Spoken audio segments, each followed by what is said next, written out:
It's okay. You're okay. She's a Chihuahua, and she likes to bark at any sound outside because she thinks she's the guard dog.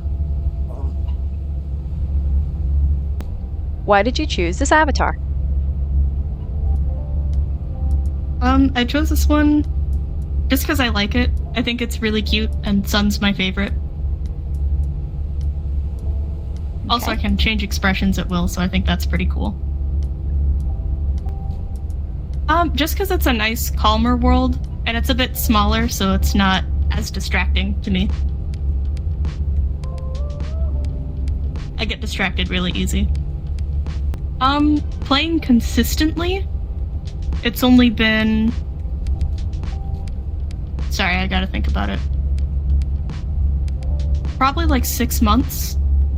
Like, I first made my account back in 2017, but I never really played very much, and I was on PC.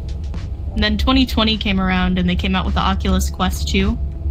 So I kind of played around with it a bit then, but I never really got into it until pretty recently. It's definitely really fun. I like that you can meet a bunch of people from a lot of different walks of life. But there's definitely some oddities, but let people do what they want, I guess. It is kind of concerning how many kids are here, just because people are weird. But that aside, it's really nice. It's good, interesting. I'll start with bad interesting, because that's the first thing that came to mind. There's this one guy that I hang out with sometimes.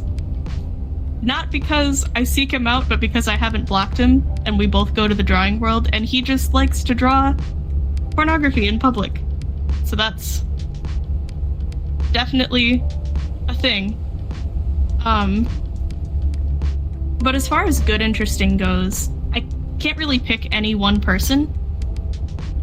I did meet someone who likes to roleplay as Sun, and I don't think I've ever seen him break character, so I think that's pretty fun.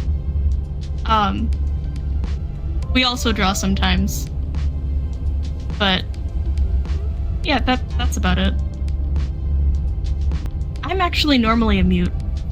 I only really like to talk when it's one-on-one, just because I get anxious in large crowds of people. And it's normally pretty okay. Like, I've got full body, and I can communicate pretty well through that. And then I also have like a speech-to-text thing that I set up sometimes, so that there's captions above my head. So it's not hard to communicate with.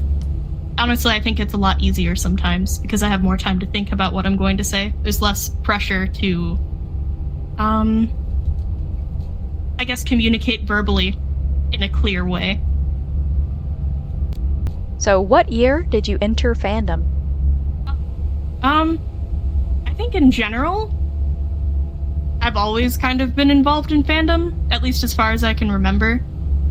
Well, I won't say that. Like, since elementary school, at least. Since I was, like, 10, 11, 9, somewhere in that range. Just because my older sister, we're really close, and she has always been involved in, like, the anime stuff, so she used to bring me to conventions, and she was also really big into Ren fairs.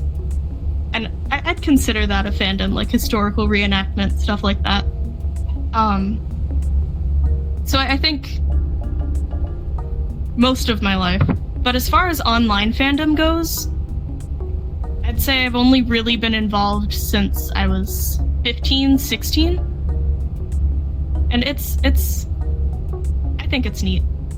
I think my first fandom would have been Invader Zim and Powerpuff Girls, but specifically Powerpuff Girls Z. That was a pretty big one on YouTube back when. Now I'm involved with Five Nights at Freddy's, specifically the daycare attendant sub-fandom, and Undertale and My Little Pony. Do you have a favorite out of those? The daycare attendant fandom, hands down. It's a really friendly, inviting kind of fandom. And it, compared to ones I've been to or been in the past, it's really nice to see people supporting each other and kind of uplifting each other. Like, no matter what people are making, they tend to kind of go, oh, that's really cool. You're doing really awesome at that. Even if it's something that's as simple as, man, what if the daycare attendants and security breach characters were actually cookies instead of animatronics? So that's one of the things that's made it my favorite so far. Oh my god, do I ship. I think my biggest is it's a tie between Glitter Golf and Roxanne and Chica, just because I think they're really cute together. There isn't a lot of evidence for either of them, but I'm fond of crack ships. I also like to ship Sun and Moon, but I know that that's kind of not a very fandom-wide appreciated ship because there are so many different interpretations of what their relationship is like. But yeah, it's interesting to see how different people look at the same ship. So, do you look at fan art or fan fiction, or make fan art and fan fiction? Absolutely. I am involved in a circle on Tumblr that writes a lot of fan fiction and makes a lot of fan art, specifically like AUs and self-insert stuff, because I'm a sucker for self-insert stuff. Because it's touching to think that people could be loved by the characters that they love so much. It's sweet. But yeah, I make fan art and I write fan fiction. Granted, I don't share much of my fan fiction, but I definitely share a lot of fan art. I kind of have a hard time talking coherently about them because I get so excited. But the last one I was working on is called Icarus, and it's an inverse of what if Sun had the worst of the virus rather than Moon. Although personally, I think they're both affected in different ways. But basically, it surrounds an employee coming to work in the daycare. It takes place a few months before the events of security breach, right at the beginning of when they're infected. And they end up making friends with Sun and Moon. Sun kind of, he gets infected with the virus. Everything's the same except for who gets the worst of it. And he starts acting differently. And, you know, the new person is like their only friend. So of course they're like, we should play all the time, every day. And at first it's really subtle. Like, he starts being more aggressive with the kids, or like, no, don't let them take a nap. We need to play right now. We're still not done with all these games. Although eventually it does escalate to the point where he does, like, bruise a kid. And so they end up closing the daycare for a week just to get that sorted out. And since Moon is the more mellow of the two, they decide, you know what, we might as well just keep the lights dim, let Moon handle things until we can figure out what's up with Sun and maybe fix him. But the daycare resumes working with the lights dim. Moon kind of, he's feeling very isolated and scared.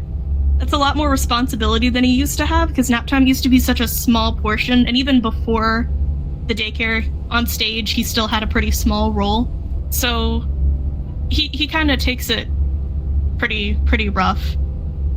And unfortunately, like his canon counterpart, instead of actually dealing with the root of the issue, he kind of goes, you know what? I'm just gonna have fun and ignore that problem, and if anything comes up to make it worse, I'm just gonna push it onto somebody else. So Sun does continue to decline, and the security guard human character is kind of worried about their friend. The story doesn't have a happy ending. Long story short, the human character does stay after hours to see if they can try to talk to Sun and see what's going on. They aren't supposed to, but they do anyway because they're kind of dumb. And they do end up getting injured. stuff happens. So the protagonist does end up leaving, and they end up quitting their job at the Pizzaplex. They just stop showing up completely. And it's kind of left open-ended as to what happens to Sun and Moon, because their relationship isn't really fixed. Nothing is resolved between them, and it's supposed to lead into the beginning of Security Breach. It's like maybe 3 days before the events of the game that the story ends. Sorry that wasn't very coherent. Kind of rambled at you. But yeah, that's the latest one I've been working on. What's your happiest fandom memory? Oh, sure. It's actually a recent one. And it's not like a big thing, but it was to me. I recently made a friend that views the daycare attendant really similarly to how I do. And so we kind of talked and had like a character analysis. And it was just really exciting to see someone who shares the same perspective on him. Because it's not a lot of people seem to. But yeah, it was exciting. So what has surprised you the most about being a fan? All the different types of people that you'll encounter that are a fan of the same thing. Like, you get people from all walks of life, from all over the world. And I think it's interesting how people who think so drastically differently can be drawn to the same property or the same characters or the same story. It's fascinating to me. Most of the friends I have now, aside from people I grew up with, are directly because of fandoms I've been involved with. Like, I have a few friends that I made back when I was really into Undertale in like 2016, 2017. And I've got friends that I've made now through Five Nights at Freddy's, friends that I've made through being interested in Invader Zim. I think it makes it a lot easier to connect with people when you have that in common. And I guess that goes for any hobby, really, but with fandoms, I find it's a lot easier than, say, drawing or walking, hiking, stuff like that. Like, a lot of things with like making things and interacting with other people are similar, but the ways that people interact are very different. Kids kind of communicate very differently than adults do. So I find in adult fandom spaces, there's a lot less pointless conflict, or conflict over really dumb stuff, like, you like this character and I don't like that character, so you're bad. You don't see that in adult fandom spaces. That's more of a younger thing, at least in my experience. How does VRChat and any fandoms that you're in interact? I know with the daycare attendant fandom, it overlaps and interacts quite a bit. But as far as the other ones, I haven't really looked into them. I know I met most of my Five Nights at Freddy's friends through VRChat. It's also very different from other spaces you see. Because in other spaces, there seems to be a big focus on, like, writing and fan art. And there's a big focus on fan art in VRChat, like avatars and such. But you also get more discussion on the characters, or just appreciating the characters in general. Also, there's a big music scene here. Like, a really big music scene and performances. People are a lot less ready to interact on other platforms. Because with VRChat, it's a lot like meeting people in person. You're looking at them face to face or face to screen. And with, like, Twitter, Tumblr, you kind of have that barrier of only really interacting through text and images. So to me, at least, it's a lot easier to just go, hey, you're wearing that avatar. I like that thing too. And then you just start a conversation about it. Whereas anywhere else, it seems to be, I don't want to say cliquey, but, and you see it here too, that there are groups of people, these people hang out, these people hang out, these people hang out. But in VRChat, it's a lot easier to just walk up and introduce yourself than it is in other spaces. I do roleplay on occasion, but it's less story-based and more so just interacting with people in character.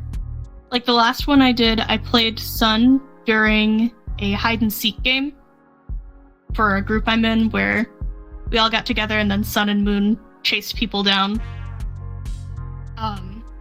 But generally when I roleplay, it's more so just hanging out and talking to people as the character. So, do you have any final comments, thoughts, or advice for the viewers? Any friends that you make that are going to think certain interests are strange, or certain interests that you have are strange, or belittle you for it, aren't friends you want to keep. So, people that you find in fandom spaces, hold on to them, because they're less... You're the same kind of weird. I don't know if that was anything.